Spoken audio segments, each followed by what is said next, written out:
Aqui está o mapa da África. A África compõe quase um quinto da área terrestre do planeta e é o segundo maior continente depois da Ásia. O Oceano Atlântico faz fronteira com o continente ao oeste, o Mar Mediterrâneo ao norte, o Mar Vermelho e o Oceano Índico a leste, e as águas dos mares Atlântico e Índico ao sul. A África é o mais antigo continente habitado na Terra, ganhando o apelido de continente-mãe. A África tem sido lar dos seres humanos e de seus ancestrais por mais de 5 milhões de anos. De desertos cobertos de areia e exuberantes florestas tropicais, a África é o lar de uma grande variedade de habitats. Uma enorme quantidade de recursos minerais do mundo, incluindo alguns dos maiores estoques de combustíveis fósseis, minérios metálicos, joias e metais preciosos são encontrados na África. Uma grande variedade de recursos biológicos, como as exuberantes florestas tropicais equatoriais da África Central e as famosas populações de vida selvagem das regiões leste e sul do continente, complementam esta riqueza. Essa parte do mundo é o lar de algumas descobertas aterrorizantes também. Junte-se a nós enquanto exploramos novas descobertas aterrorizantes na África que mudam tudo. O mistério dos círculos de fadas do deserto de Namíbia. O deserto do Namíbia é coberto por milhares de anéis de fadas. Mas por que existe um padrão de bolinhas tão grande? As pessoas têm gasto muito tempo tentando descobrir por que ocorrências planetárias específicas acontecem, sejam elas causadas por fatores geológicos, celestiais, ambientais ou meteorológicos. Mas sem a ciência, as pessoas têm frequentemente se voltado para a narração de histórias. Algumas tribos pré-históricas pensavam que a extinção momentânea do Sol durante um eclipse total era a consequência de alguma criatura horrível tentando engoli-lo inteiro. Tsunamis, erupções de vulcões e terremotos foram todos atribuídos à vingança divina. Muitos desses fenômenos têm sido explicados cientificamente ao longo dos anos, embora nem sempre haja unanimidade entre os pesquisadores, como é o caso do Círculo de Fadas da Namíbia. Na verdade, os círculos são manchas de solo nua, cobertas de vegetação.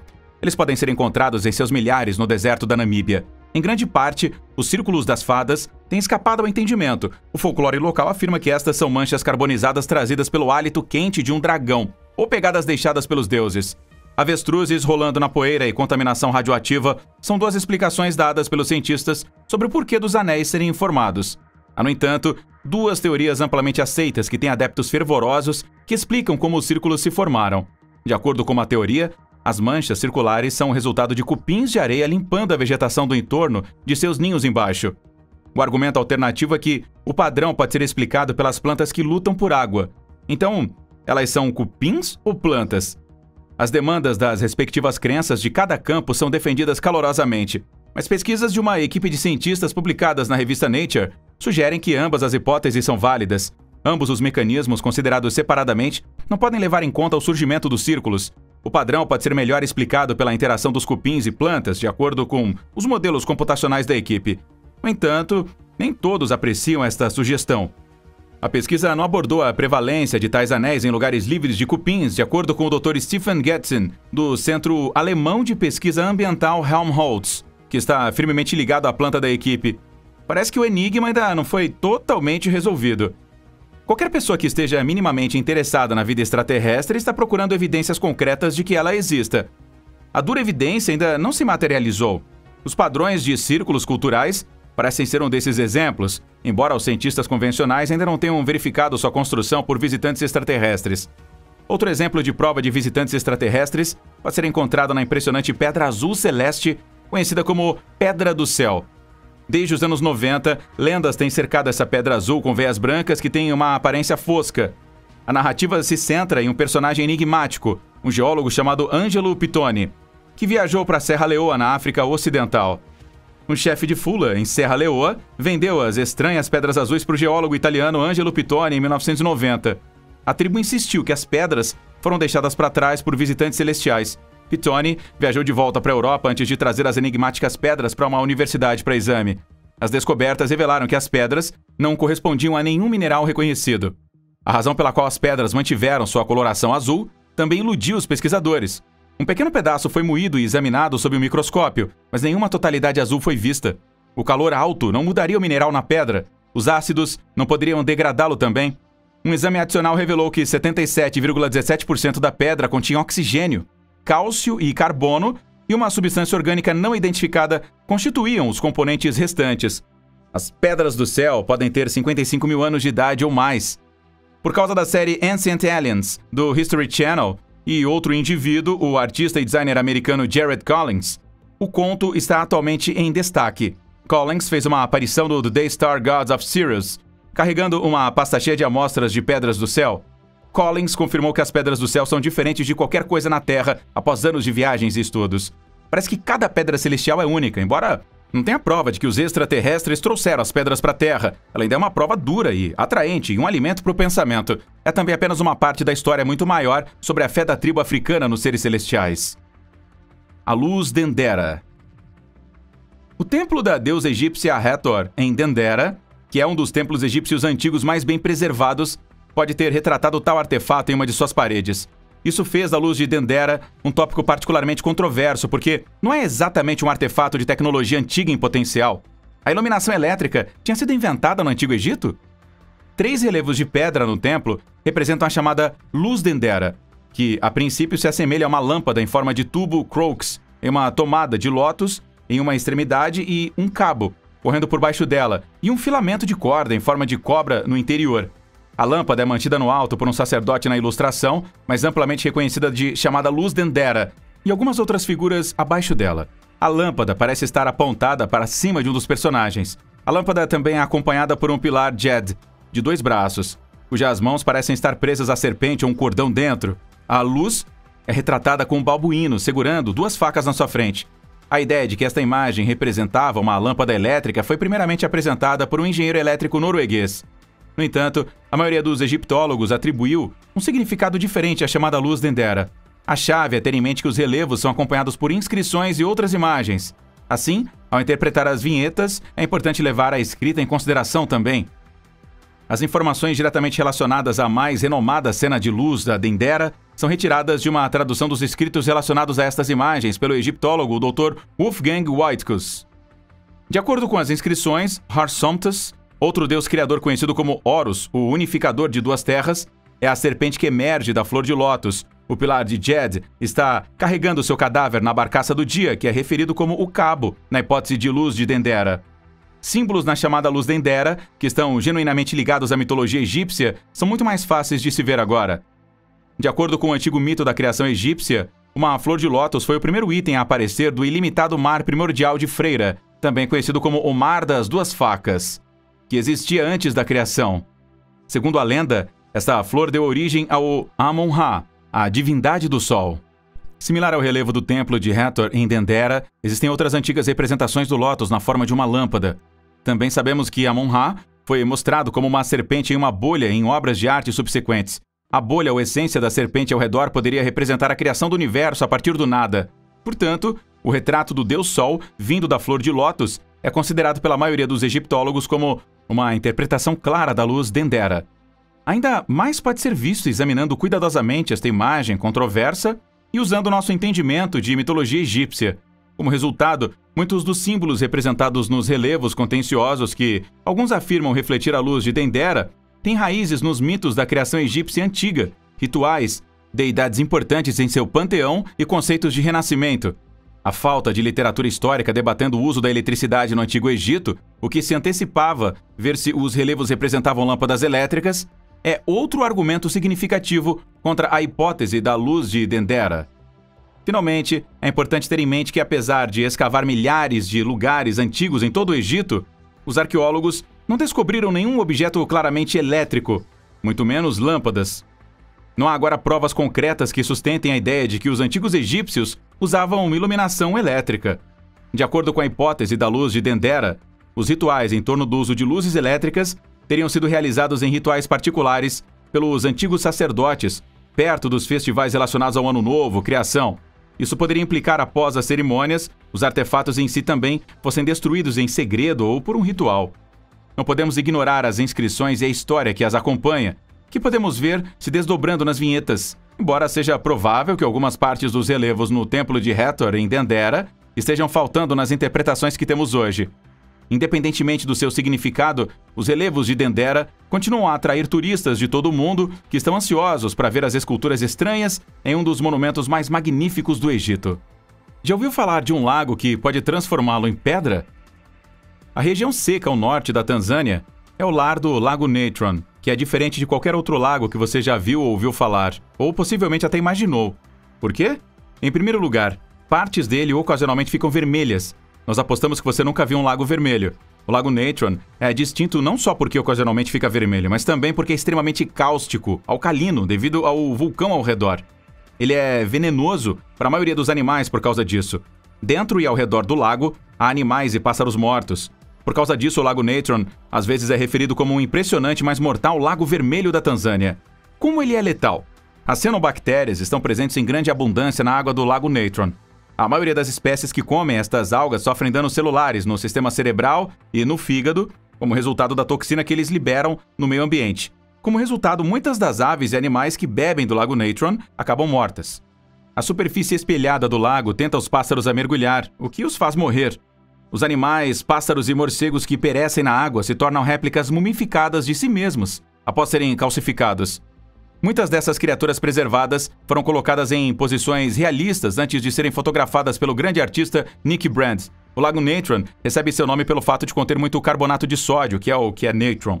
Por que o Lago Natron é vermelho? Partes do lago muitas vezes aparecem como um vermelho profundo ou laranja. A causa das cores é um tipo de alga. Um tipo de bactéria que floresce em lagos frequentemente cria florescimentos de algas, que por sua vez colorem a água.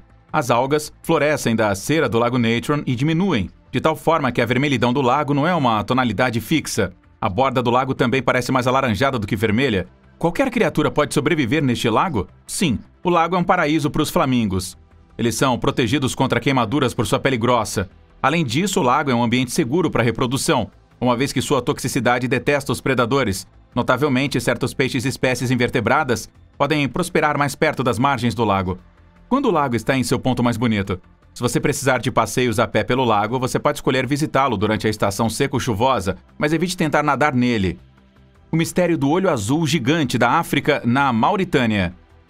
A estrutura Richat, comumente chamada de olho do Saara ou olho azul da África, é uma notável formação geológica circular no deserto do Saara da Mauritânia, perto de Oadane.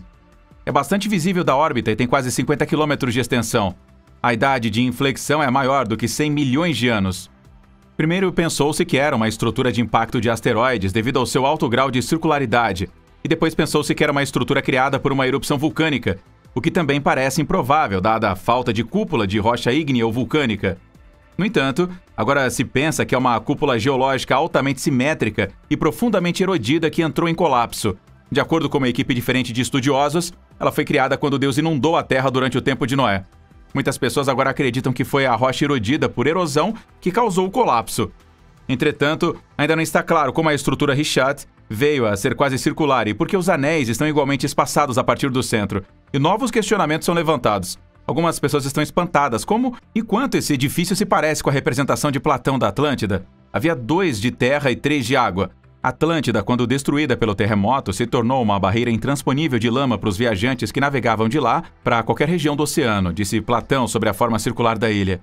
Ele mencionou uma montanha que protegia a cidade do norte, assim como uma que abraçava uma ampla planície como uma forma oblonga no sul. O grego se refere à Atlântida como Atlântida, Nessos, ou a Ilha de Atlas. Então, estamos falando de uma formação geológica de 100 milhões de anos que poderia ter sido Atlântida bem no deserto do Saara da África. O deserto do Saara da África.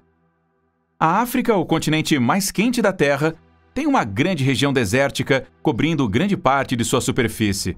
Sendo o maior deserto da Terra, o Saara é verdadeiramente enorme. 9,4 milhões de quilômetros quadrados compõem o seu enorme tamanho, que é maior do que todos os Estados Unidos. Outro fato fascinante é que ele tem se expandido no sul a uma taxa de meia milha por mês, ou 6 milhas por ano. Então ele está se tornando maior. Embora o deserto do Saara contenha muitos tipos diferentes de terreno, seu recurso mais conhecido são os campos de dunas de areia, que são frequentemente exibidos em filmes. O sistema dunar representa cerca de 25% total do deserto e tem uma altura máxima de 183 metros, 600 pés. Muitas espécies vegetais e animais podem ser encontradas no Saara. Apesar de ser um ambiente severo e desértico, o Saara é o lar de mais de 500 espécies de plantas, 70 espécies de mamíferos, 90 espécies de aves, 100 espécies de répteis e várias espécies de aranhas, escorpiões e outros pequenos artrópodes. Apesar de ter raízes norte-americanas, o camelo é uma das criaturas mais reconhecíveis do Saara. Há inúmeros outros mamíferos que vivem no Saara, incluindo gazelas, adaxes, chitas, caracais, raposas do deserto e cães selvagens. Numerosas espécies de cobras, lagartos e até crocodilos podem sobreviver e até prosperar no clima do deserto se houver água suficiente. O Saara também é o lar de uma variedade de espécies de artrópodes, incluindo escaravelhos de esterco, escaravelhos normais, escorpiões, deathstalker e numerosas espécies de formigas. E de acordo com cientistas, as espécies vegetais no Saara se adaptaram às condições secas, desenvolvendo raízes subterrâneas profundas para descobrir fontes de água escondidas e folhas em forma de espinhos para reduzir a perda de umidade. Enquanto o Vale do Nilo e outras regiões do oásis do deserto abrigam uma grande variedade de plantas, incluindo oliveiras, tamareiras e outros arbustos e gramíneas, as partes mais secas do deserto são praticamente estéreis de toda a vida vegetal. Portanto, o fato de que a maior espécie de sapo do mundo é encontrada na África pode, na verdade, não ser uma surpresa. É o apelido do Goliath Bullfrog. O sapo escorregadio gigante é outro nome para o Golias, esse sapo touro, o Golias conurawa. É o maior sapo conhecido por existir. Esse animal pode pesar até 8 libras e alcançar um comprimento de até 12,5 polegadas. O sapo touro Golias tem aproximadamente o tamanho do seu gato doméstico. Um bebê recém-nascido humano pesa menos que esse sapo. Estranhamente, as cordas vocais estão ausentes nestas enormes rãs e eles são incapazes de criar gritos de acasalamento como resultado. Esse adorável, enorme e inofensivo mamífero é encontrado na Guiné Equatorial e nos Camarões. Sendo alimentadores seletivos, os girinos golias consomem principalmente a planta Dicraeia warmingi, e fica localizada perto de cachoeiras e ao longo de margens de rios rápidos. Como resultado, entre as nações de Camarões e da Guiné Equatorial, esta espécie só pode ser encontrada em um lugar na África. Libélulas, gafanhotos e minhocas estão entre os insetos que os sapos adultos comem. Além de peixes, eles também consomem outros anfíbios, incluindo tritões, salamandras e sapos menores, assim como moluscos, caranguejos e outros crustáceos, cobras jovens, tartarugas e pequenos mamíferos. Eles precisam estar perto da água, assim como outros anfíbios. Eles emergem à noite e se sentam nas rochas do rio para procurar presas como ratos, peixes, caranguejos, tartarugas jovens, etc. Essas rãs chamadas de Golias têm uma vida útil de 15 anos na natureza e mais 20 anos em cativeiro. Eles não vivem tanto tempo na natureza por uma variedade de razões. A principal causa é que eles são caçados por comidas, o que é seguido pela perda de degradação do habitat. Entre outros predadores, presa por cobras, crocodilos do Nilo, monitores do Nilo e humanos. Seu tamanho é tão fascinante que está sendo exportado para jardins zoológicos e para o comércio de animais de estimação. Além disso, os cientistas encontraram um novo tipo de aranha viúva na África. Ela pode ser a mais mortal em todo o globo. A temida viúva negra está intimamente relacionada com a aranha Pinda Bottom, que foi encontrada pela primeira vez em 28 anos.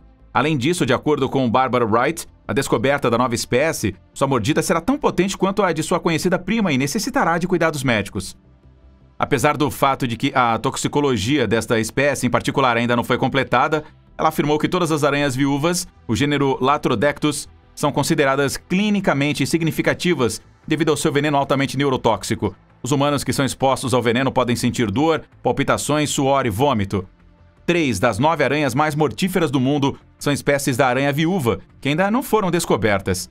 Entretanto, as picadas da Latrodectus raramente causam mortalidade, e é provável que o mesmo aconteça com a nova espécie. O botão pinda, que é único nos bosques de areia da África do Sul e que estão em perigo crítico, pode ser a maior aranha viúva do mundo, e é sem dúvida a maior da África. Como a fêmea tem marcas vermelhas brilhantes nas costas e no lado de baixo, em vez de apenas uma, ela pode ser distinguida das outras aranhas de sua espécie.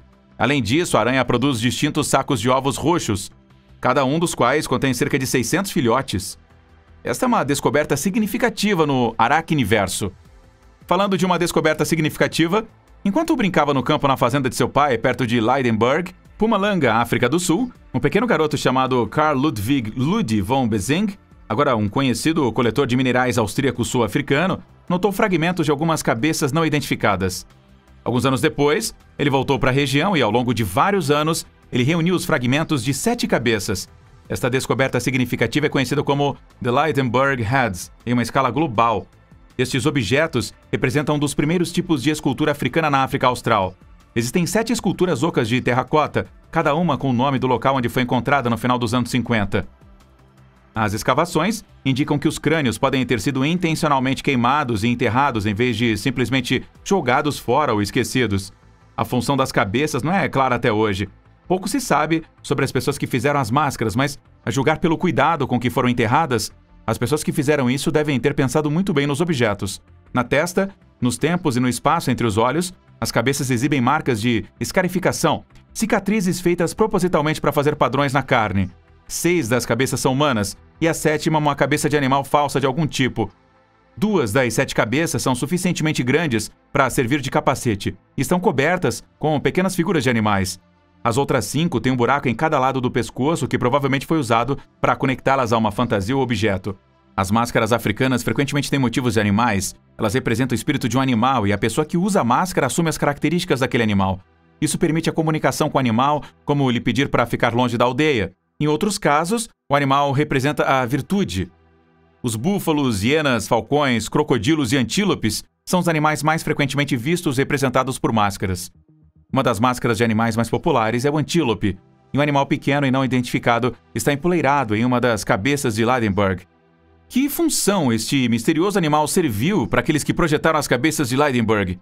Embora os arqueólogos ainda não tenham certeza do seu uso exato, eles têm a hipótese de que foi provavelmente durante rituais de iniciação. Ou seja, durante os ritos de promulgação que marcaram a mudança para uma nova posição social, ou talvez a afiliação de um grupo exclusivo, que elas foram utilizadas. A única opção é fazer suposições educadas sobre o propósito e o significado de uma cabeça como esta, na ausência de fontes escritas contemporâneas. Você sabia que o segundo conflito global mais antigo, depois da Segunda Guerra Mundial, aconteceu na África? A Segunda Guerra do Congo, que começou em agosto de 1998, aconteceu apenas um ano depois da Primeira Guerra do Congo, e é o segundo conflito mundial mais mortífero, subsequente apenas à Segunda Guerra Mundial. A República Democrática do Congo, o antigo Zaire, serviu como o principal teatro da Segunda Guerra do Congo. A guerra começou em 1998 e foi declarada terminada em 2003, após o estabelecimento de um governo de transição. Foi o maior conflito interestadual da história contemporânea da África, envolvendo diretamente 9 países diferentes e cerca de 20 organizações armadas, ganhando os apelidos de Guerra Mundial da África e Grande Guerra da África. Ao longo da guerra, o estupro foi empregado como arma de guerra. A Anistia Internacional, uma organização de direitos humanos, estimou em outubro de 2004 que 40 mil casos de estupro haviam sido relatados durante os 6 anos anteriores, com a maioria ocorrendo no Kivu do Sul. Além de causar danos físicos e mentais às vítimas, a natureza endêmica do estupro no conflito facilitou a disseminação do HIV e outras DSTs na área. Acredita-se que esta guerra tenha causado 3,8 milhões de mortes, a maioria das quais foram causadas por desnutrição e doenças. Milhões a mais de pessoas perderam suas casas e fugiram para as nações vizinhas em busca de segurança. A guerra foi formalmente encerrada em julho de 2003 e os ex-combatentes concordaram em formar um governo de unidade nacional, mas o Estado ainda era fraco e grande parte da região leste foi atormentada por conflitos violentos. De acordo com estimativas, a violência e as interrupções no fornecimento dos serviços sociais básicos e alimentos causaram 1.000 mortes por dia em 2004. Foi um período de escuridão e conflito no condado. Vamos saber o que você pensa sobre essas descobertas na seção de comentários abaixo.